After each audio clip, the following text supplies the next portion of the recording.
Programang ito ay rated SPG. Striktong patnubay at gabay ng magulang ang kailangan. Maaaring may masiselang tema, lengguwahe, karahasan, sexual, horror o droga na hindi angkop sa mga bata. Isang mapagpalang araw mga kapamilya, welcome back.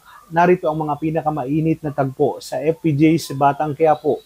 Buti na lamang ay sinundan si Tanggol ng kanyang mga kaibigan. Hindi na nga nagpapigil si Tanggol sa bugso ng kanyang damdamin at tuluyang nagtungo sa kinaroroonan ng kanyang papa para nga mailigtas ito.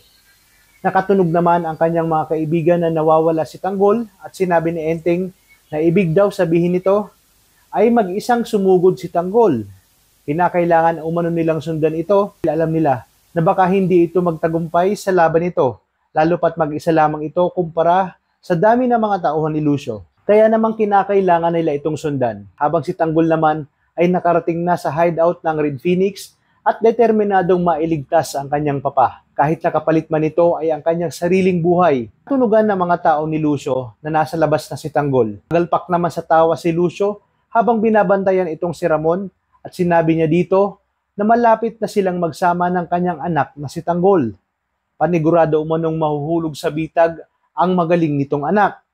Agad na sinalubong si Tanggol ng kanyang mga tauhan. Dito nga nagsimula na ang pakikipagpalitan ng bala ni Tanggol laban sa mga Red Phoenix at di nagtagal ay unti-unti niyang napatumba ang mga ito.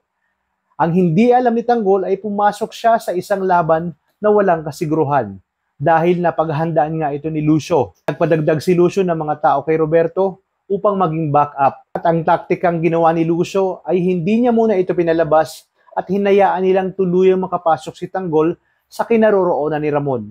Sumigaw si Tanggol, napakawala na ang kanyang papa dahil siya daw umano ang kailangan ng mga ito. Nagsalita naman si Lucio na wag itong mag-alala dahil magsasama na sila.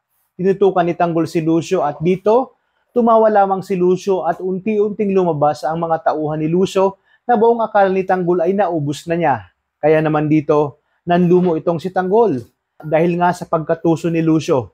Buti na lamang ay sinundan siya ni na Enteng. Habang nagmamatsyag sa labas ang kanyang mga kaibigan, ay sinabi ni Enteng na saka sila lulusob kapag hindi na lumabas si Tanggol dahil ibig sabihin na sukol na rin ito. Hahanap sila ng magandang pagkakataon para pasukin ang bodega. Pinabalik naman ni Lucio ang kalahati sa mga tauhan ni Roberto at mayabang na tinawagan si Roberto at sinabi na hawak niya na ang mag-amang Montenegro na sina Tanggol at Ramon. Sinabi naman ni Roberto na agad silang pupunta ni Miguelito, kaya naman maiksi na lang ang oras ng kanyang mga kaibigan para mailigtas si Tanggol at Ramon. Kaya naman dito, pakatutukan natin ang mga susunod na tagpong ito. Ito lang sa numero 1 teleserye ng Sambayanan, ang FPJ's Batang Quiapo. Maraming salamat sa inyong panonood at pagpalain tayong lahat, kapamilya.